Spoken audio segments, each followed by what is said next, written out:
Which of these two properties do you think would lose money? If your answer was B, I'm afraid you're wrong, and you're not alone if the data is anything to go by. See, my team monitors real estate data across 350 plus cities directly from ATTOM Data and CoreLogic. And what we found is that the most dangerous markets aren't rundown neighborhoods. They're places the internet calls perfect investments. So in this video, I'm going to cut through the hype and show you the 5 worst areas to invest in 2025, why these markets are quietly destroying your chance at profits, and how to quickly spot the areas where real money is actually made. But just before we get into the 5 worst areas, you need to understand the big mistake that most investors make when they talk about bad areas. A lot of people think that the worst areas to invest are the ones with boarded up windows and low price tags. Back in 2008 to 2012, during the crash, downtown Indianapolis looked like a gold mine on paper. Boarded up homes, foreclosures everywhere. The banks in the city practically giving properties away for $5,000, even $10,000. You'd think investors would be stampeding in. They weren't. Because when 80% of the neighborhood looks like a war zone and crime is sky high, no one's fighting to flip or rent there. Not then, not now. Those bargain properties, they sat rotting year after year, no interest, no offers, just decay. It's not about how cheap you get a property. It's about whether anyone else wants to buy it after you do, especially if you're wholesaling. If no one's willing to pay more, your deal is just an expensive lesson. We won't name specific cities because this works anywhere. You'll learn how to run a free search in any market so you can move with confidence, no guesswork. The real risk isn't the rough areas, it's the overhyped ones. Those hot zip codes everyone's chasing, that's where deals die. Too much inventory, too much competition, too little profit. It's not about trends, it's about spread, where equity meets desperation. And that's rarely where the spotlight shines. So now that's nice and clear. Let's get into the 5 worst areas to invest in 2025. Number 1, what do most people get wrong? They assume a cheap house in a low comp area is a golden opportunity. When I jumped into full-time real estate investing back in 2008, I was running on fumes, living off weekly unemployment checks and clinging to the idea that any deal in any area was a good deal, as long as the numbers looked right. I was wrong. I scraped together enough to launch my first direct mail campaign, targeting heirs of probate properties. I didn't know much, but I knew enough to try. The phone rang, one lead turned into a signed contract. I thought I had struck gold. It was actually at a deep discount, practically a steal. But then the silence came. One by one, the cash buyers I'd met at the local RIA and through agents said the same thing. Not interested. It wasn't the house, it was the neighborhood, a forgotten pocket of town where investors weren't buying. I'd spent every last dime trying to secure a deal I couldn't move. My contract expired, my $1,000 earnest money vanished, the $500 I spent on marketing, gone. And just like that, the hard truth hit me. It's not about finding a deal, it's about finding the right deal in the right area where buyers are actually buying. That $1,500 mistake came the tuition I paid to learn a lesson every investor needs to know, preferably before they burn their wallet. You can lock up the deal of a century, 50 cents on the dollar, a price so low it makes your calculator blush. But if there's no investor activity, no landlords sniffing around, no flippers circling, it's worthless. Because a deal in a dead zone is just a money pit in disguise. No buyers, no interest, no exit. You're not investing, you're burning cash. Every postcard, every phone call, every door knock in that area is marketing money tossed into a black hole. The truth? If no one's playing there, you shouldn't be either. So how do you stay out of the dead zones? Simple. Call a realtor, not for a property, but for patterns. Ask them, where are investors buying? Where are the flips, the rentals, the bidding wars? They see the heat before it hits the headlines. But if you want a quick, no-cost way to scout from your couch, hop on Zillow, click the filter, select sold only, zoom in. Those little yellow dots, that's activity. That's movement. That's your treasure map. Clusters of yellow mean buyers are pulling the trigger. No dots, stay away. That's a dead zone waiting to eat your marketing budget alive. Follow the dots, follow the deals. It's that simple. By the way, if you're serious about avoiding these dead zones and want the exact tools we use to identify real estate investor activity and profitable zip codes, you can grab our free investors toolkit from the link in the description. It includes checklists, heat maps, and data sources we rely on every week to stay ahead in 350 plus markets nationwide. Now, number 2 on our list, which catches every single investor out on the market.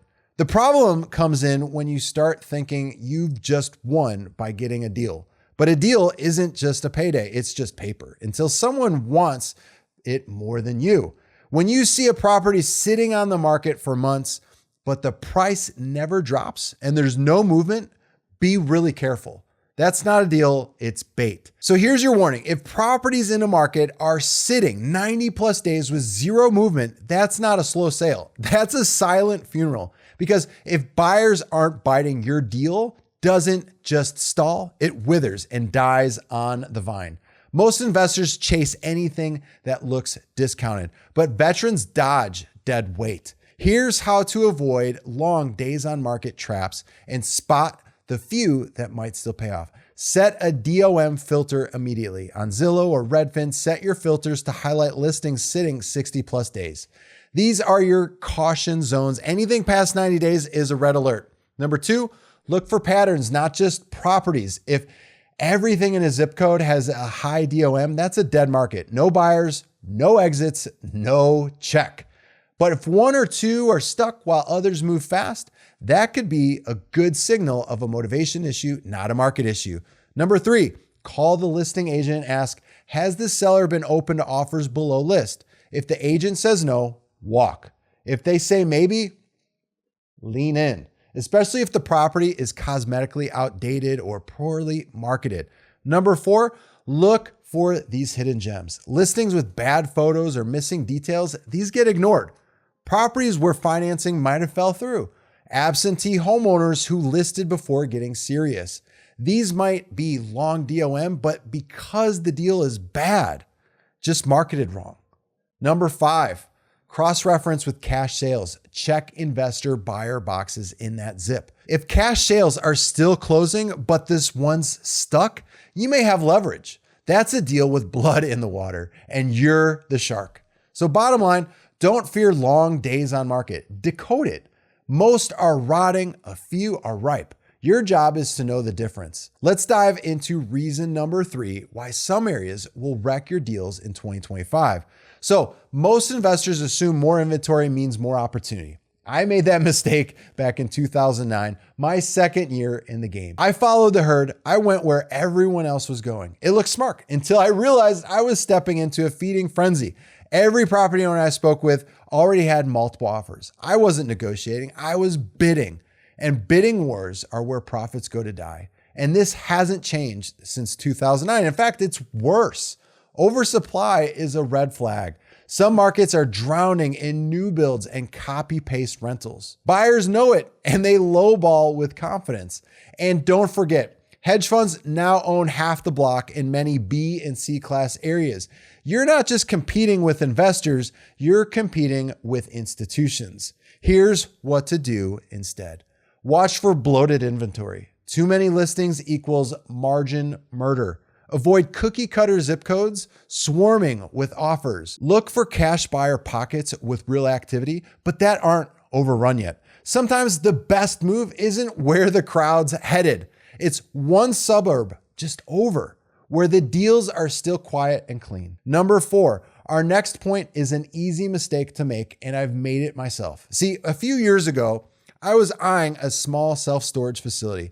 Looked like a hidden gem. It was owned by an elderly couple ready to cash out and head down to Florida. Everything sounded promising, but then I asked for the numbers, and that's when the curtain dropped. Everything was handwritten, no software, no P&L, no real records. The insurance had expired, the rent hadn't been paid, and it collected probably in ages. And the leases, Some just were dead. Some tenants were ghosts, like long gone with their stuff was still sitting there. At first, I thought it was just mismanaged and I'd find easy wins. But the deeper I dug, the worse it got. Occupancy was abysmal. The whole place was bleeding money. What looked like cash flow was a ticking time bomb. And I made the mistake so many investors make. They see $900 a month rent and they think they've struck gold. But what they've really found is fool's gold. These cheap markets lure investors in with big rent numbers, but the expenses eat you alive. Crime, vacancy, insurance hikes, repairs, collections, it all adds up. By the time the smoke clears, that $900 a month rent turns into negative cash flow and sleepless nights. So before you invest, here are 3 things you should do. Run the real numbers, not the pro forma fantasy. And remember to bake in vacancy, insurance, turnover, and crime. Because if the cash flow only works on paper, it doesn't work. It's not what the rent says, it's what really the reality is of costs. Now, just before we get to our next point, if you're tired of chasing deals that look good on paper but fall apart in reality, you can book a free call with our team using the link in the description. We'll help you stress test your deals and make sure they actually make sense before you dive in. Here is our last problem area, and this is the one that burns out most rookies before they've even gotten a proper footing. They'll hear it's the next hot area and instantly think, I better get in now before it blows up. But here's what they don't see. Some of these up and coming neighborhoods have been coming up for over a decade and still haven't arrived. I've seen it over and over. An old industrial area gets a coffee shop and a splash of street art, and suddenly it's on every wholesaler's radar. People start saying, this is the next Brooklyn. This is the next Wicker Park. This is the next Soho.